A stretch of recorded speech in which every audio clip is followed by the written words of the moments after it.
the DSCR loan for the 2 to 8 unit multifamily mixed use property.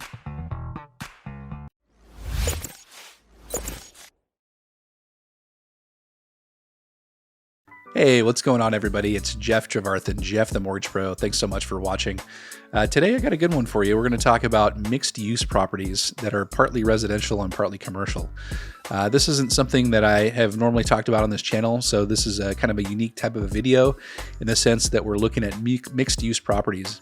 Now, typically, these are considered like commercial type loans, but in this instance, we're kind of leaning more a little bit on the residential side than we are on the commercial side for this one. So this is kind of cool. So the DSCR loan, as you know, or you've probably watched some of my videos before, the DSCR stands for debt service coverage ratio.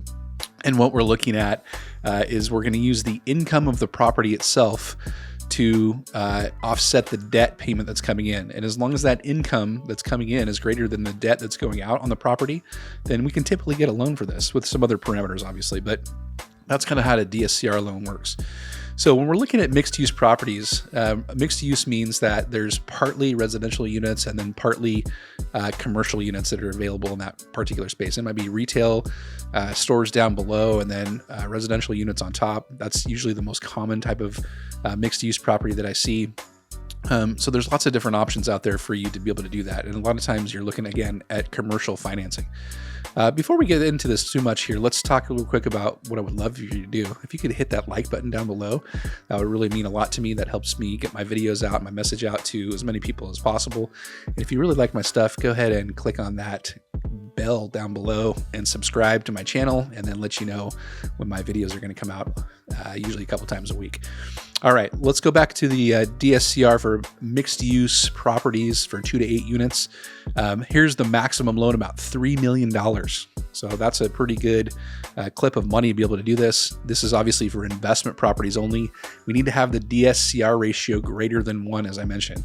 If it's a lot greater than 1, that's a really good thing. So that means the more the property is going to cash flow, the better chances of us getting a loan, the better, right? So 2 to 3 units, when we're doing these types of mixed use properties, only a maximum of 1 unit can be a commercial unit. Okay. If we're doing 4 to 5 units, a maximum of 2 of the units can be commercial property. Again, like that could be retail type stuff or office or things like that. And then lastly, if we're going to 6 to 8 units, a maximum of 3 commercial units in a 6 to 8 unit property. One of the main stipulations with this is that the commercial space may not exceed more than 49% of the total building area. So that's something that we have to be really, really careful about.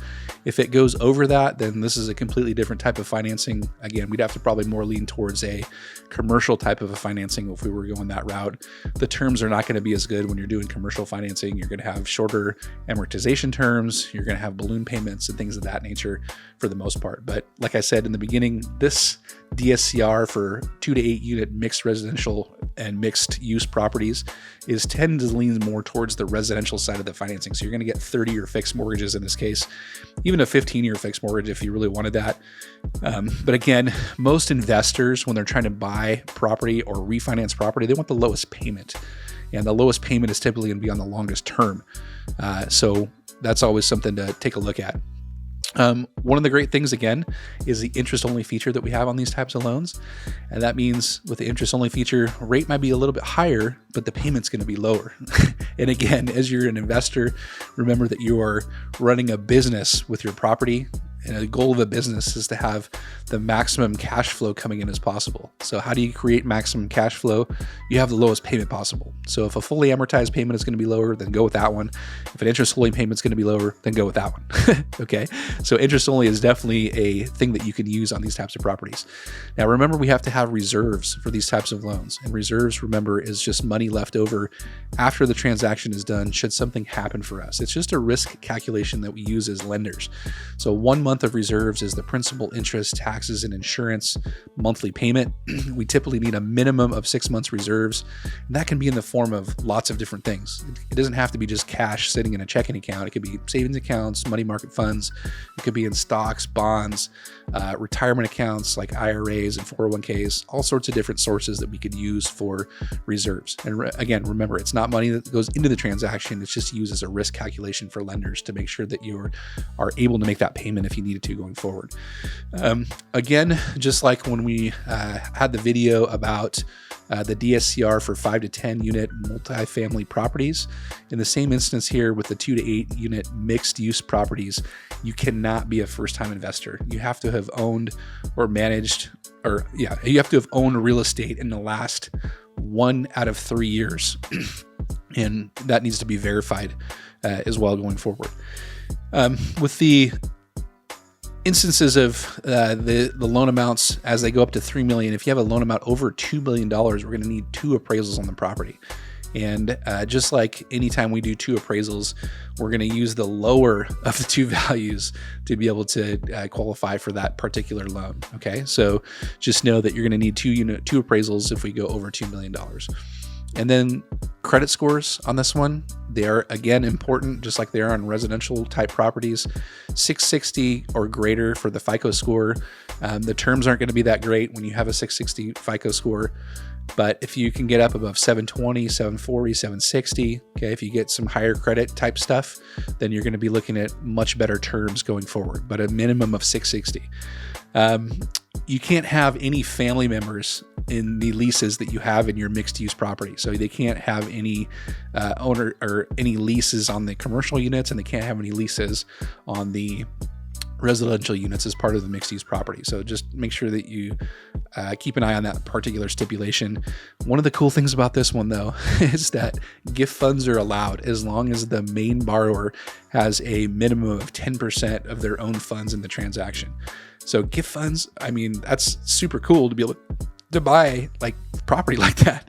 It doesn't usually happen. Like there's some residential loans that don't even allow gift funds. Jumbo loans sometimes don't even allow you to have gift funds. But in this instance, absolutely, you can use gift funds as long as the main borrower has 10% of their own money in the transaction. And lastly, just like most DSCR loans, if you are in a state where a DSCR loan, a prepayment penalty is allowed, then there are prepayment penalties on this particular loan. And it can be anywhere from 1 to 5 years. If the prepayment penalty, if you decide to go with a lower end prepayment penalty, a lower term, so like if you did a 1-year prepayment penalty, interest rates are typically going to be on the higher end. But if you go with a 5-year prepayment penalty, then the interest rate will be on the lower end of the spectrum. Okay, obviously there's lots of other factors that determine what the interest rate is going to be, like your credit score and your DSCR and all those different things that we mentioned earlier. But for the most part, just know that these have prepayment penalties. There are some states out there that do not allow prepayment penalties, and what ends up happening with those is that they're going to be on the higher end of the rate spectrum when we're looking at pricing these out. Okay, most of these loans have a cost to them, so there's no what's called rebate pricing. There's no any lender credit to pay the lenders, so they always will have a discount points and broker fees associated with doing these types of loans. So always expect cost whenever you're doing an investment property, whether it be a DSCR or even just a conventional investment property. They're always going to come with cost. So don't be surprised about that, because that's how the world of commercial real estate works. It's all things upfront, costs, discount points, broker fees. Those are all associated with buying property. And the reason why it's like that is because you're typically going to be a more sophisticated investor if you have if you're buying a mixed use property, or you're buying a 10 unit multifamily property. Hopefully you have an idea of what you're doing going forward. Okay, if you guys have any questions at all about this DSCR for mixed use properties for 2 to 8 units, let me know. I'm going to drop my calendar link down below, and I'd love to chat with you about your property or your potential property that you're looking at buying, and reach out to me. Love to chat with you. Thanks so much for watching my video, and I'll see you in the next one. Bye.